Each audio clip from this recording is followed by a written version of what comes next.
basically categorize, explain the categorization, and talking about some ships that we found in each category. In universe, there is something called the Anaxis War College system. This is one way to classify starships based on the typically does have to be probably the most notable one being that it only deals with military capital. So I'm not going to follow it exclusively, but you will probably notice it if you know the system that I've categorized the ship in a very specific class. Very start by looking at the smallest ship class. So I will be fairly liberal with what I'm calling a ship. Quad. On that note, and the first instance is one that really stretches the definition of spaceship. Well, they don't actually operate in space. But I think that is a good thing to them just for the sake of space. I'm talking about propulsion with vehicles. That's going to be generic term for any vehicle powered by propulsion. Propulsion with vehicles come in two flavors. The first are essentially ground based. They don't fly more than a couple meters in the air. Think about speeder bike or ground-based vehicles, like really easy to hit in reverse. In the real world, these would be things like trucks or trains or cars or motorcycles. However, you also have air-based repulsor lift vehicles, things like the V-Wing or transports that you see flying around on Coruscant. I'm not going to go into these too deeply because a couple of days ago I did a list looking at the 5 most deadly repulsor lift vehicles. So if you want to learn more about that class, check out that video. Just generally though, repulsor lift vehicles come in a variety of sizes. On the small end, you have the STAP, which is the vehicle that you sometimes see battle droids flying around. On the large side, you have the Conqueror class, which is essentially an atmospheric battleship. One step up from repulsor lift vehicles, you have starships, and I think most people are probably pretty familiar with what a starship is. They come in various classes, bombers, strike craft, but generally have a few common competitions. Capital ships, their occupancy is limited to only a few people, and they're relatively small. The most notable starship awareness are bombers, Y-wings, TIE bombers, transports like the U-wings, gunships like the Rat gunships, space superiority fighters like the TIE Interceptor or the X-Wing, and then shuttles like the Lambda-class shuttle or the various other models that we see ferrying people around. Of course, there are variants on each one of these starfighter types, and many starfighters are kind of a mix between 2 or 3 of them. For example, the B-Wing is a heavy bomber, but can also operate as an anti-starfighter type. And especially in those thousands of starfighter types, and design for any given role. Very interesting video. Most common ship types would be transport, whether it's for transporting people or for transporting cargo. I'd say more often we see the latter, and freighter ships play a relatively important role in the Star Wars universe. They also vary greatly in size, from small ones like the Falcon, obviously when transporting away, ship or blockade, then on the large end we got ships like LH-321 or cargo freighter. These are more like modern day cargo ships. They're so large that the Trade Federation converted them to warships during the colonial war. So that's the military continue classifying ships based on their size. Most likely the smallest common military ship would be the gunship. The most famous gunship model is the Brahma gunship, which you can actually see during the Battle of Endor if we look carefully.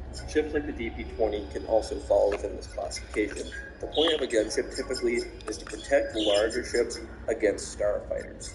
As such, these ships are very small, very fast, and their weaponry is dedicated to anti-starfighter laser cannons. Would be most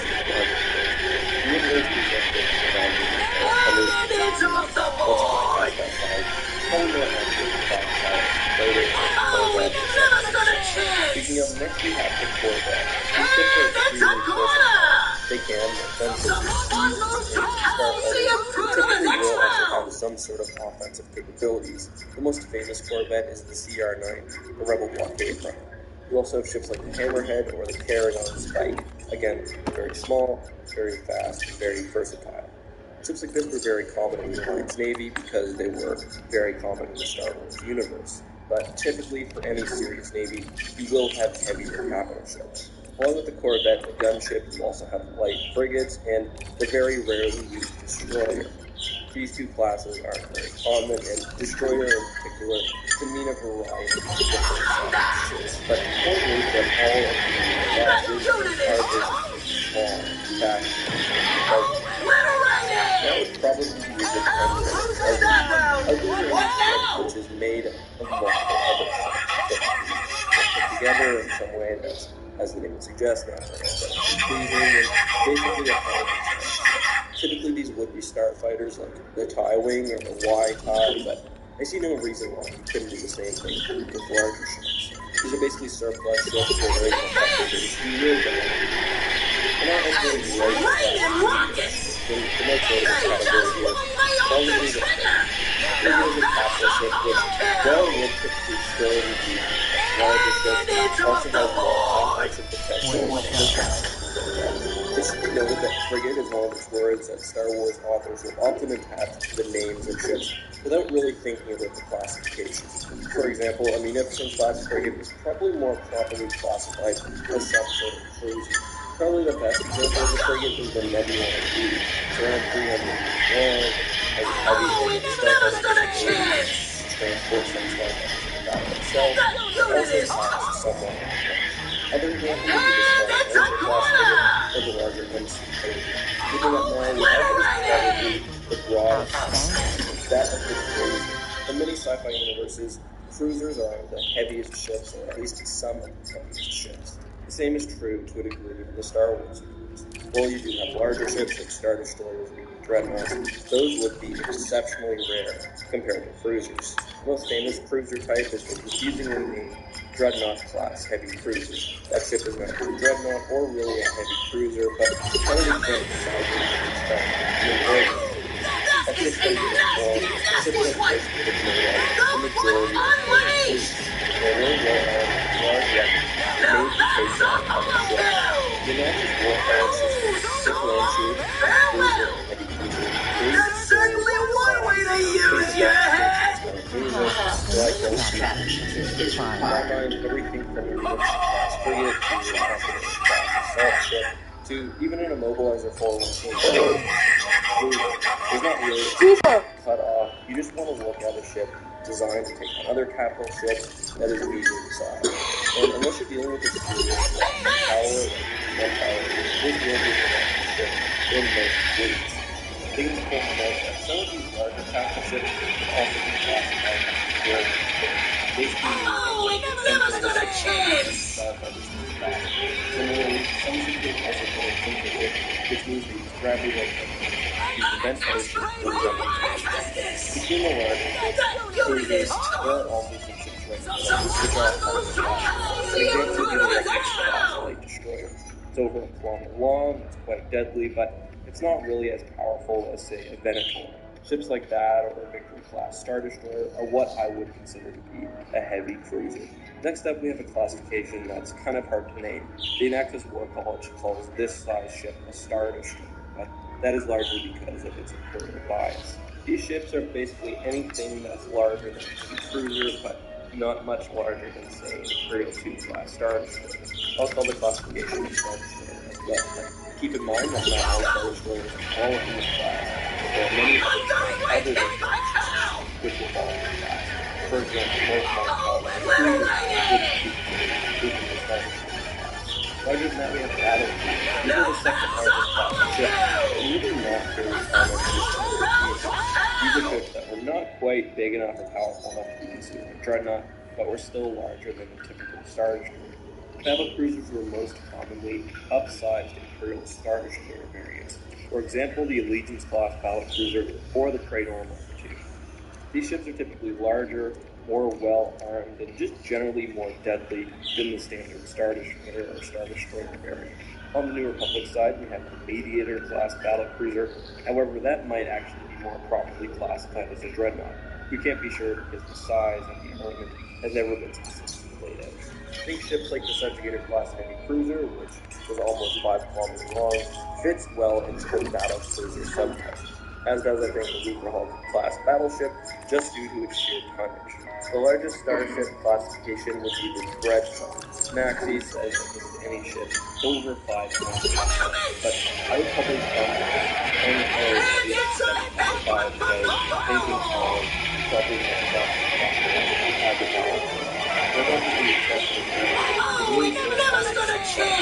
and important feats. And of course, they all make a dreadnought into Super Star Destroyer.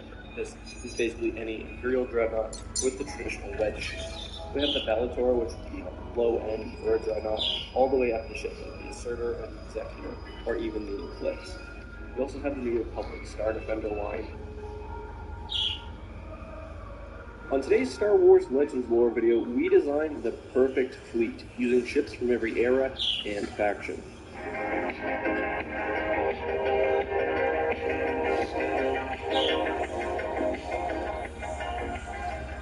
Hey guys, this is Eckhart Slatter. Hello and welcome to another Star Wars Legends lore video. Today we will be looking at fleet building within the Star Wars Legends universe. Any faction or era can be included, and the only rule is that we will assume that there is some resource scarcity. I'll get to that more as I actually look at the ships. Because there are no real rules, here's how I will provide some structure to the discussion. First off, we'll start looking at each ship type within the Star Wars universe, all the way from corvettes up to dreadnoughts and flagships. Once we've picked the ships, we'll talk about fleet composition and general strategy. So let's get started, and I want to go over my philosophy when it comes to picking ships. I like specialized ship types, and I like ships that complement each other. I like when different parts of the fleet can each do a different role.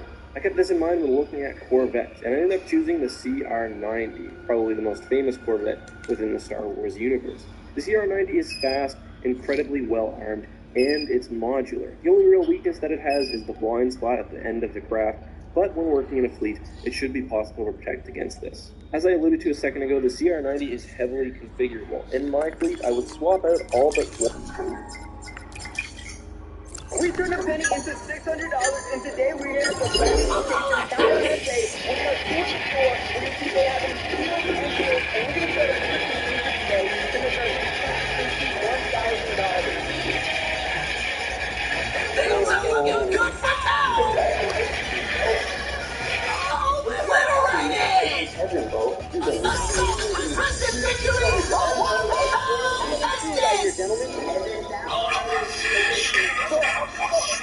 The best deals so I could then resell it to another sneaker store. And they brought SB Supreme? I'm gonna be honest, bro. We got like $600 to play with today. Dude, look at these shelves over there. Like SB Jordan 4s, Vaults, Air Force Ones, Mamba seats up there. The reimagined 3s. They get the fragments that I'm wearing right now. The Tiffany Air Force Ones right here. $1,300. I need those. I need them. We have Spider-Man. We got the lights.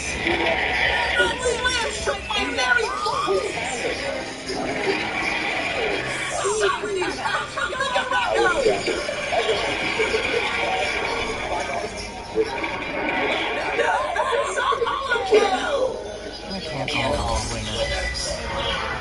We also got a new all Jordan 4. A whole Jordan 4 machine. How much did the cost go for? Oh my gosh.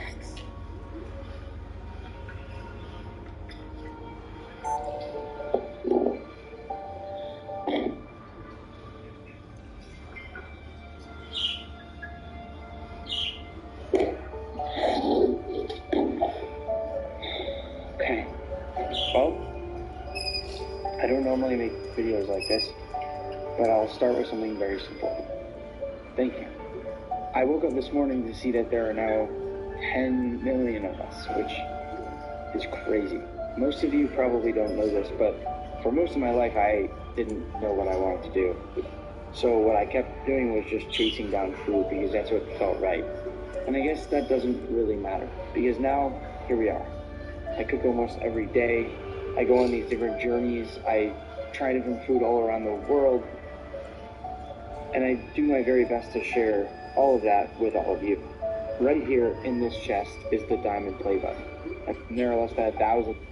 No!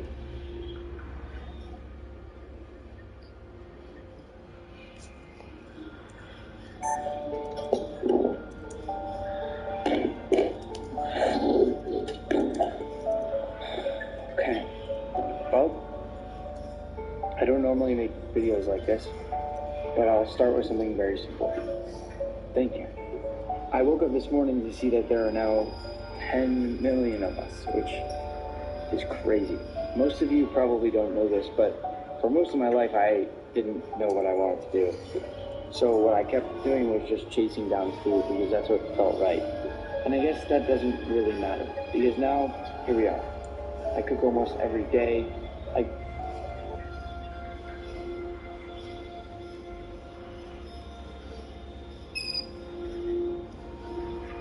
But I just want to make clear that everything you see, any video I post, anything, it doesn't happen without others. It doesn't happen without a team.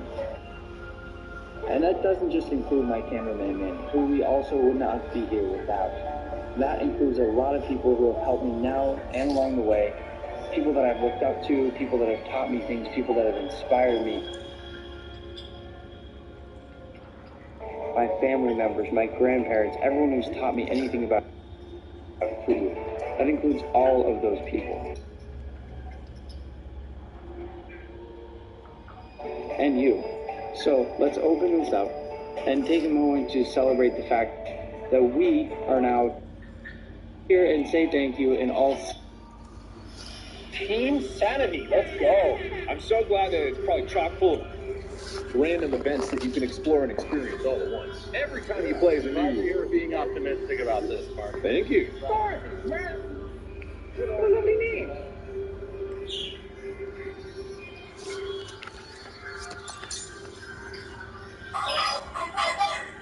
Los Stevens.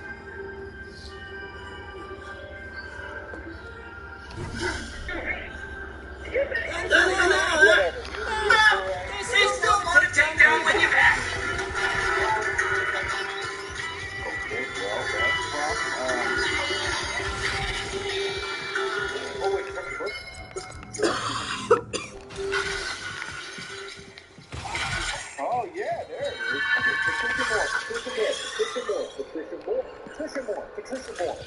Patricia Moore. Hey! You want to be no! Wow, crazy boss. That's you. Okay, all right. Is it in the truck? Yes. Good. It's got chain missing all over space. And you do writing. You know, that's what you know. What's that, dude? Well, what's that, Steven? Steven, you know? Stop setting sentence for a while. So,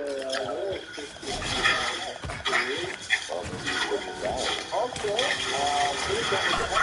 I'm taking a $2 input fee and I'm going to leave my course. So, take a $2 input fee. Wait, can you ask me questions? Can you have the item? Yeah, I'm working on rebuying them all right now. Okay, can you hear it? That's good. It's $16. You're buying it. That's, oh my God. I'm going to go on about how much it's bad.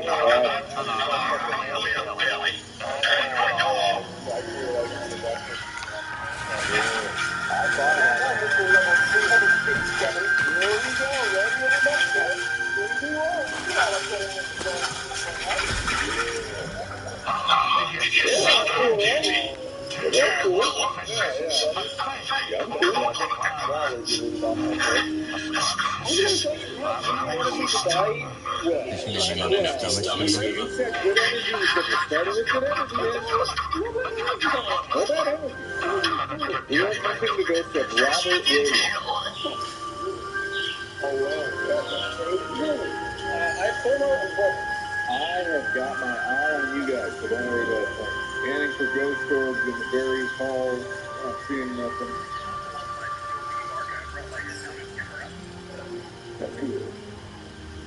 Good job. So for Sammy's sake, who's going into the room with the chief security officer's house? You're there, building in sublot C, a door just opened above you, a door above you. And that's it. I'm seeing ghost orbs on your POV.